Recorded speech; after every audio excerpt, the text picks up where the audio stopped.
The Romance of a Legendary Hero. Oleh sebuah cerita. Bab 2. Di balik serpihan yang berterbangan dan kepulan asap, samar terlihat sesosok tubuh yang berdiri tegak dengan pakaian tercabik-cabik. Kabut tipis bergerak perlahan di sekitar tubuhnya, mengikuti arus angin yang bertiup lembut. Wajahnya menengadah menatap langit yang gelap. Tiba-tiba petir menggelegar, dan gerimis perlahan jatuh. Kabut putih di sekitar tubuhnya semakin menebal membuat suhu udara turun beberapa derajat, sementara cahaya petir memantulkan siluet gelap di dalam kabut, menciptakan pemandangan yang menakjubkan sekaligus menggetarkan hati semua yang ada di sana. Dia berdiri tak bergeming seperti dewa maut di antara tubuh-tubuh bergelimpangan. Dengan ragu-ragu Jessica mendekat, langkahnya tertahan 5 meter di belakang tubuh Mike. Sementara kabut putih perlahan memudar dan matanya terbelalak melihat butiran salju yang berjatuhan di tanah. "Kakak," panggilnya dengan suara bergetar. Mike menghela nafas panjang lalu berbalik menatap Jessica. Dia melangkah mendekat dan merengkuh Jessica dalam pelukannya. Jessica merasakan dinginnya tubuh Mike, seperti menyentuh es yang perlahan mencair. Secara bertahap suhu udara di sekitar mereka berangsur normal. Tanpa berkata apa-apa, keduanya berjalan berangkulan, menghampiri saudara-saudara mereka. "Kakak, kau tak apa-apa?" tanya Fury dengan nada khawatir. Mike menggeleng pelan, tatapannya tertuju pada sosok perempuan cantik yang terbaring pingsan di lantai. Tanpa sadar kepalanya terus menggeleng. "Hujan mulai turun, ayo kita pergi," ujarnya. Beberapa SUV hitam tiba di lokasi dan melakukan pembersihan. Mike dan Fury CS segera masuk ke mobil Alphard milik Fury. Julian duduk di belakang kemudi, Fury di sampingnya, sementara Chris dan Beast mengambil tempat di kursi belakang. Mike dan Jessica duduk di tengah, dan kepala Jessica bersandar lembut di bahu Mike. "Kakak, kau kemana saja selama ini? Sekian tahun kau menghilang, kami mencarimu tanpa hasil. Apa yang sebenarnya terjadi padamu?" Jessica memberondong Mike dengan pertanyaan. Mike tersenyum tipis. "Aku akan menceritakannya nanti," katanya sambil mengusap rambut Jessica dengan lembut. "Sekarang ceritakan padaku, apa yang terjadi setelah aku pergi." Jessica menatap Mike sejenak, lalu mulai bercerita. "Setelah kau menghilang, paman dan bibi meninggal. Semua bisnis keluarga Chen diambil alih oleh keluarga Dong. Seluruh aset diperebutkan para keluarga besar. Hingga tak ada lagi milik keluarga Chen yang tersisa. Rumahmu sekarang sudah ditempati orang lain." Jessica menghentikan ceritanya sejenak, lalu melanjutkan dengan penuh emosi. "Aku tak rela, rumah tempat kita tumbuh bersama ditinggali orang lain." Mike menarik napas panjang, menatap Jessica dan berkata, "Tenanglah, aku akan mendapatkan kembali rumah itu, dan kelak kita akan berkumpul lagi di sana, aku berjanji." Jessica mengangguk sambil menatap Mike yang pakaiannya sobek di beberapa tempat. Dia membuka ransel Mike, mencari pakaian yang pantas untuknya. Jessica mengeluarkan beberapa potong pakaian, hingga jarinya menyentuh sesuatu di antara lipatan pakaian. Sebuah foto berada di tangannya. Jessica memandang wajah seorang gadis yang sangat cantik dalam foto itu, lalu menunjukkannya pada Mike. "Ini calon kakak ipar ya?" tanyanya, sambil mencoba menahan senyum. Sebelum Mike sempat menjawab, sebuah tangan besar dari depan merebut foto itu. "Wah, cantik sekali, Kak," seru Fury sambil memperlihatkannya pada Julian. Julian melirik sekilas lalu berseru, "Seperti artis Korea, kenal di mana, Kak?" Jari Fury bergerak dan foto itu seperti bersayap, terbang ke kursi belakang. Beast menangkapnya, lalu bersama Chris, mereka memandangi wajah gadis cantik dalam foto itu, dengan penuh kekaguman. "Foto ini diambil di Korea, lihat latarnya." "Apa selama ini kau berada di Korea, Kak?" tanya Chris.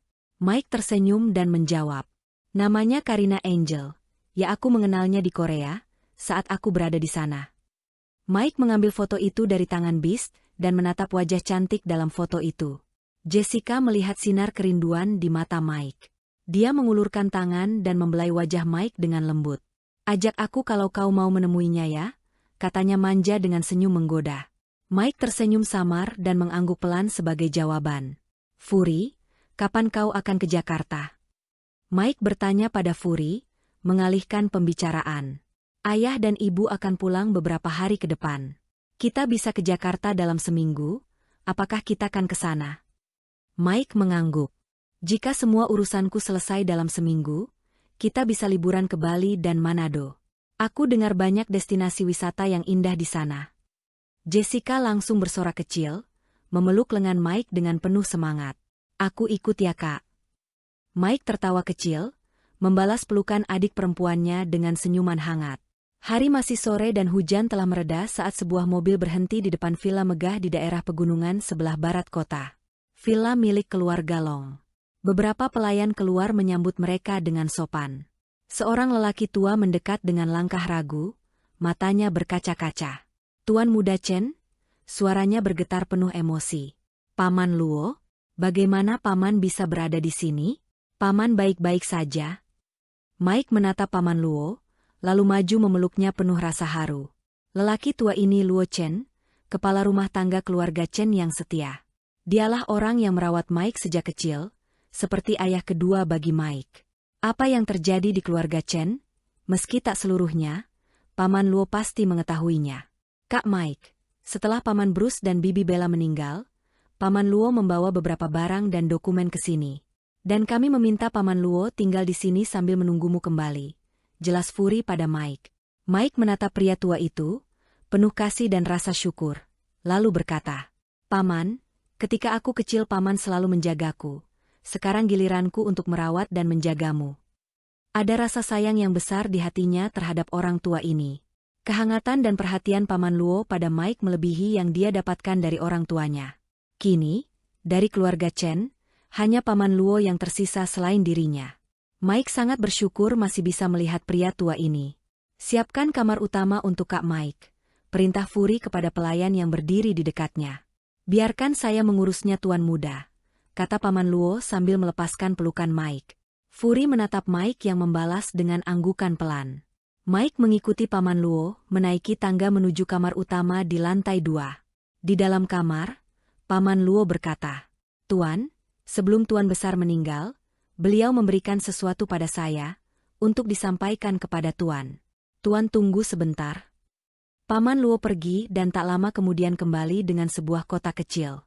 Dia menyerahkannya pada Mike. Mike menerima kotak itu dengan hati-hati lalu membuka tutupnya, dan melihat sebuah kalung giok di dalamnya.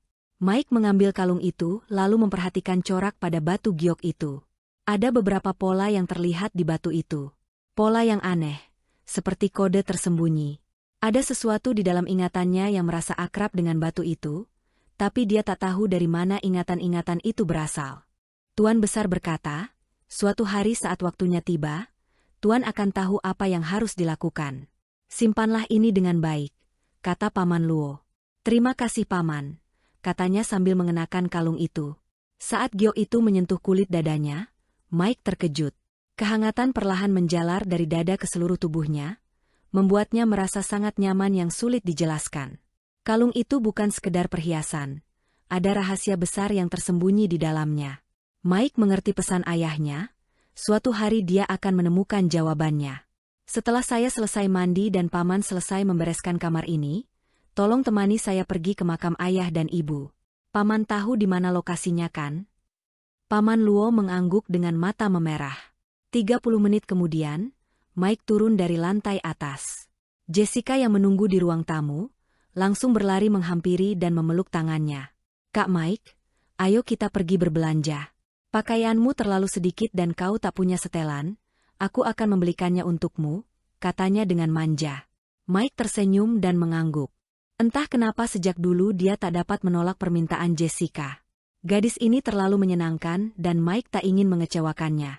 Tapi sebelumnya, kau harus menemaniku ke makam ayah dan ibuku, sebelum malam tiba. Oke, kata Jessica bersemangat. Mike mengelus kepala Jessica lalu menoleh ke sekeliling dan bertanya. Oh ya, kemana yang lain? Ada di halaman belakang, ayo kita temui mereka. Jawab Jessica sambil menunjuk ke arah belakang villa dan menggandeng Mike ke sana. Hujan hanya sebentar dan rumput masih basah. Dari kejauhan, mereka melihat Fury dan Beast sedang berlatih, saling serang dengan intensitas tinggi. Julian dan Chris duduk di kursi malas di tepi halaman, menyaksikan pertarungan itu. Mike menarik kursi di samping mereka lalu duduk, dan ikut menyaksikan pertarungan mereka. Jessica mengambil 6 botol air mineral dingin dari kulkas, dan menaruhnya di meja kecil di samping Mike. Kak, kekuatanmu jauh meningkat dibandingkan 5 tahun lalu, dan kami semua bukan lagi lawanmu. Bagaimana menurutmu Fury dan Beast? Tanya Julian dengan nada ingin tahu. Mike memandang ke halaman, mengamati setiap gerakan Fury dan Beast, lalu berkata, mereka seimbang, keduanya memiliki pertahanan yang bagus, tapi daya serangnya kurang tajam. Dari cara mereka bertarung, aku bisa menebak tak pernah ada yang menang dan kalah di antara mereka kan. Kak, kau hebat, sekali melihat kau bisa mengetahuinya, puji Chris. Mike tersenyum sambil menatap mereka lalu bertanya, bagaimana dengan kalian berdua? Julian dan Chris tertawa, lalu Chris berkata, Julian memiliki kecepatan bertarung lebih baik dari kami. Sementara aku yang terlemah Kak. Aku bahkan tak pernah menang melawan Jessica, dia selalu mengalahkanku. Aku menyedihkan Kak, katanya tertawa. Mike ikut tertawa dan menepuk pundak Chris. Jangan meremehkan dirimu, kau memiliki banyak kelebihan dibandingkan kami semua. Suatu saat nanti kau akan jauh lebih baik, ujar Mike. Mike tahu Chris seorang jenius, dia mampu melakukan banyak hal yang tak bisa dilakukan oleh kebanyakan orang. Chris adalah hacker komputer terbaik di pantai timur. Tiba-tiba terdengar suara keras, Fury dan Beast mundur masing-masing 5 langkah. Pertarungan mereka kembali berakhir imbang. Setelah saling memberi hormat, keduanya berjalan mendekat dan bergabung dengan yang lain. Kak, nanti malam jam 8, Paman Liang mengundang kita makan malam di Regency Hotel Ruang VIP. Kami semua akan hadir, apakah kakak bisa datang? Tanya Fury. Aku akan ke makam ayah dan ibuku dulu, lalu menemani Jessica berbelanja. Ya, aku bisa menyusul ke sana. Aku pakai mobil dan supirmu, apa kau keberatan? Tentu saja tidak. Kita bertemu di hotel jam 8 nanti. Oh ya, bagikan nomor teleponmu Kak. Mike menyerahkan handphonenya dan Fury menyalin kontaknya. Lalu dia menelepon seseorang. Tak lama kemudian seorang pria datang dari villa mendekatinya. Siapkan mobil dan antarkan Kak Mike kemanapun tujuannya, perintah Fury. Baik Tuan Muda. Di puncak sebuah tebing di pinggiran kota, seorang pemuda berlutut di depan 2 gundukan tanah, makam kedua orang tuanya. Sementara di belakangnya, berdiri seorang pria tua dan seorang gadis muda. Pemuda itu membelai 2 batu nisan itu dengan tangan gemetar. Air matanya menetes jatuh. Dari bibirnya terdengar ratapan pilu penuh kesedihan. Dia menyesali dirinya yang tak berdaya dan tak mampu membela orang tuanya. Kesedihannya membuat gadis muda di belakangnya terisak. Air mata mengalir di wajahnya yang cantik. Sementara pria tua di sisinya, hanya bisa memandang pemuda yang diasuhnya sejak kecil itu dengan mata berkaca-kaca. Sejak dulu, hubungan mereka berdua sangat dekat dengan pemuda ini. Merekalah orang yang paling mengenal dirinya. Ayah, Ibu, aku datang, kata Mike dengan suara parau. Maafkan anakmu yang tak berbakti ini, terlambat menemui kalian. Lanjutnya, karena diriku kalian terbunuh, aku sungguh tak berguna ayah, ibu, rintihnya lirih lalu menangis. Mike menangis terseduh-seduh di depan makam orang tuanya. 5 tahun dia hidup tanpa kasih sayang ibunya, 5 tahun dia hidup tanpa perhatian ayahnya. Dia seringkali terluka dan berkali-kali sekarat di negeri asing. Dia sangat membutuhkan mereka, merindukan mereka. Pria tua dan gadis itu memandang punggung Mike yang bergetar. Mereka merasakan kesedihannya yang mendalam. Mike telah menghilang saat kedua orang tuanya terbunuh. Merekalah yang mengurus pemakaman kedua orang tuanya, dibantu oleh Paman Liang dan anak buahnya. Setelah lama larut dalam kesedihan, Mike tiba-tiba tersentak dan perlahan membuka matanya. Tekadnya kembali. Dia tak boleh menyerah. Dia harus membalaskan semuanya. Ayah, Ibu, beristirahatlah dengan tenang di sana. Aku akan membalas semua ini pada mereka. Mereka akan merasakan rasa sakit yang belum pernah mereka rasakan sepanjang hidup mereka. Mereka harus mati. Kata-kata mengerikan terdengar dari mulutnya. Jessica dan Paman Luo di belakangnya bergidik mendengar kata-katanya. Setelah memberikan penghormatan, Mike bangkit dan berdiri di belakang. Kini giliran Jessica yang maju dan berlutut. Tangisnya pecah saat dia berbicara. Paman, Bibi, kakak telah kembali. Saya akan menjaga kakak dan merawat kakak. Tenanglah di sana Paman dan Bibi. Setelah memberi hormat, Jessica berdiri di sisi Mike, lalu Paman Luo yang maju dan berlutut di depan makam. Tuan, Nyonya, saya telah menyampaikan wasiat kalian. Mulai sekarang saya akan mengabdikan sisa hidup ini untuk Tuan Muda. Kalian tenanglah di sana. Saya akan selalu kembali mengunjungi kalian. Setetes air mata jatuh dari mata Paman Luo. Setelah memberikan penghormatan terakhir, Mike berbalik dan berjalan pergi dari sana dengan langkah gontai dan wajah tertunduk.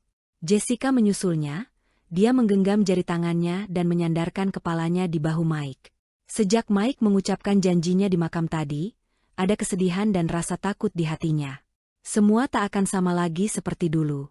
Sulit baginya membayangkan apa yang akan terjadi nanti. Mobil berhenti di sebuah pusat perbelanjaan. Jessica turun bersama Mike, sementara Paman Luo dan supirnya mencari kafe sambil menunggu mereka berbelanja. Jessica menggandeng tangan Mike dan menyeretnya ke dalam sebuah butik. Dia memilihkan beberapa set setelan untuk Mike. Ketika mencoba setelan hitam, gadis pramuniaga yang melayani mereka memandang kagum. Setelan yang dipakai Mike sangat pas dengan bentuk tubuhnya yang tinggi, seolah-olah dibuat khusus untuknya. Nona, pacarmu sangat tampan dengan setelan itu. Sepertinya pilihan Nona tidak salah. Kalian terlihat begitu serasi. Komentar pramuniaga itu. Wajah Jessica memerah mendengar pujiannya. Ada perasaan senang bercampur malu di hatinya. Dia teringat masa kecil mereka. Mike anak tunggal keluarga Chen, dan Jessica telah mengenalnya sejak berusia 5 tahun, sementara Mike 9 tahun. Saat itu, dia dan Chris bersama keluarganya berkunjung ke keluarga Chen. Orang tua mereka bersahabat dekat. Sejak pertemuan pertama itu, Mike langsung menyukai mereka. Dia memberikan semua mainannya pada Jessica dan Chris. Apapun yang mereka inginkan, Mike selalu mengabulkannya, terutama kepada Jessica. Mike suka menggendongnya, membelikannya permen dan selalu menjaganya. Sejak itu mereka seperti saudara kandung yang saling menyayangi dan merindukan satu sama lain. Jess. Jessica tersentak dari lamunannya ketika Mike memanggil dan mencubit hidungnya. Wajahnya memerah dan sangat malu. Seandainya bisa, dia ingin mencari lubang di lantai untuk bersembunyi. Mike tertawa kecil dan bertanya, "Kau melamun? Apa yang sedang kau pikirkan?" Tidak ada. Oh, Kak, setelanmu cocok dengan dasi merah ini," kata Jessica mencoba mengalihkan perhatian meski wajahnya semakin memerah. Mike tersenyum dan mengangguk. Dia tahu Jessica menghindari pembicaraan itu, dan dia tak ingin membuatnya semakin malu. Dengan lembut Mike berkata, "Baiklah, aku ambil semua yang kau pilihkan. Ayo cepat, kita masih harus bertemu Paman Liang." "Oh ya, kau sendiri tak belanja?" "Hari ini aku menemani kakak berbelanja, bukan kakak yang menemani aku berbelanja kan? Sekarang giliranku, tapi nanti kakak wajib menemaniku berbelanja," jawab Jessica sambil tersenyum manis. "Baiklah, kelak aku akan menemanimu berbelanja," balas Mike sambil tertawa. Jessica mengeluarkan kartu emas dari dompetnya dan menyerahkan kepada pramuniaga itu. Mike hanya menggeleng-geleng kepala, membiarkannya membayar semua belanjaan sambil tersenyum kecil. Setengah jam kemudian, Mike dan Jessica terlihat berjalan sambil menenteng tas belanjaan menuju kafe tempat Paman Luo menunggu. Mereka duduk di hadapan Paman Luo. Setelah memesan kopi untuknya dan Jessica, Mike berkata, "Paman, malam ini saya akan pergi bersama Jessica. Paman kembalilah lebih dulu ke rumah, bawa semua belanjaan ini ke kamar saya." "Baik Tuan," jawab Paman Luo. "Satu lagi Paman, bisakah kau membantu saya?" "Katakan saja Tuan." 5 tahun lalu, ada seorang gadis kecil yang tinggal dekat rumah kita. Saat itu dia mungkin berusia sekitar 16 tahun. Sekarang, dia mungkin seumuran Jessica. Kalau tak salah namanya Kylie. Dia memiliki tahi lalat di bawah bibir kirinya. Saya ingin Paman mencari tahu keberadaannya sekarang. Apa yang harus saya lakukan jika saya menemukan gadis itu Tuan? Jangan sampai dia tahu, aku akan menemuinya sendiri. Paman cukup mencari informasi tentangnya." "Baiklah Tuan." Mike melirik jam tangannya dan berkata, "Paman bisa kembali sekarang, aku dan Jessica akan naik taksi ke hotel. Paman istirahat saja, tidak perlu menunggu kami." "Baiklah Tuan." Paman Luo mengambil tas belanjaan mereka dan pergi bersama sopirnya. Jessica memandangi kepergian Paman Luo, orang tua yang sangat baik pada Mike. Kenangan masa kecil mereka muncul di benaknya. Dia teringat bagaimana Paman Luo selalu membela Mike setiap kali dia dimarahi orang tuanya karena berkelahi. Jessica teringat kejadian ketika seorang anak nakal yang mengganggunya, dan Mike menghajarnya hingga anak itu harus dirawat di rumah sakit. Saat itu, Jessica merasa kesulitan menjelaskan pada ayah Mike bahwa semua itu bermula karena dirinya. Tapi Paman Luo tahu apa yang sebenarnya terjadi, dan dengan sabar menjelaskannya kepada ayah Mike.